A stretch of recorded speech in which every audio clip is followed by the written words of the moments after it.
The genius minds of Tim Miller and David Fincher gave us 18 unique, violent, sexual, dark, riveting, all the adjectives for these episodes. It was a compelling ride, some heartbreaking, some heartwarming, and others just downright scary. The animation styles varied and gave a look into the minds of multiple directors and artists as they rendered their creations into life.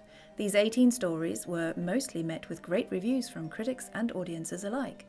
There were some, however, that thought they'd gone a bit overboard.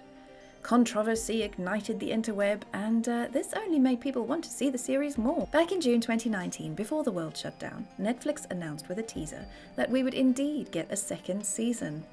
Here we are in 2021 with still no news or a release date, but finally we have a leaked trailer to dissect. There has been some speculation that Netflix has leaked this trailer on purpose to drive up the expectations of the audience. Now, this isn't a new tactic, the Oscars have been doing it for years. For about the last 10 years, a couple of months before the Oscar ceremony, you could browse the torrent sites and find screeners for almost all of the big titles up for Oscar consideration, available to download, illegally of course. And with each title having been downloaded at least 200,000 times on each site, well, they obviously don't care much about it.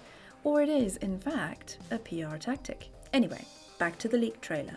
From the first 30 seconds, we see 3 different animation styles and stories. A man sitting with someone he cares about who seems to be dying, whale-like creatures breaking the surfaces in a vibrant, colourful explosion. This is something the first season showcased so well. The diversity in artwork helps to tell a distinct story. Often, each different animated style lends itself to a different genre. The man sitting in his car, looking like he's lost everything, looks like a very real story. The creatures scream of adventure, and then there is the child, which speaks of innocence. Once again, we see that Miller's work is going to be brilliantly eclectic. The next segment gives an insight into one of the story arcs. We hear a woman ask, "Why are you giving all this up?" The response, "Why, I've been alive 218 years. So we have an arc of immortality or longevity at the very least. We also see a number of clips linked to the first and have a couple of new faces, so at least 5 new stories so far, with another looking very much like a Blade Runner dystopia. I saw how you looked at me. Some of the animations are very lifelike and quite breathtaking.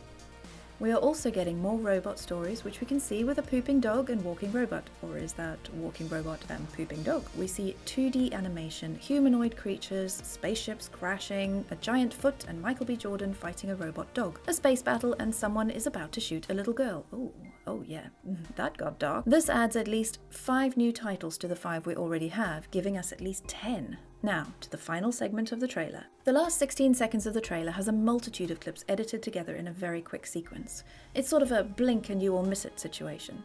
However, if you pause and look through each frame, you will see just how much is going on.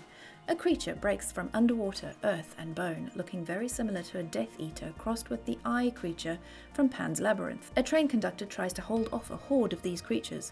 This seems like a losing battle. We have an explosion of beautiful 2D artwork, and then dive deep into 3D horror creatures. There's a cowboy on an exploding fish, adding the crazy, yes, check. More of the creatures, they look like they're going to make out. Ballet on a giant's nose, close-ups of eyes, screaming faces, and beautiful vistas. We have a wide shot of a tied-up giant's toe, which reminds me of Gulliver's Travels. Perhaps we get Miller's version of this story.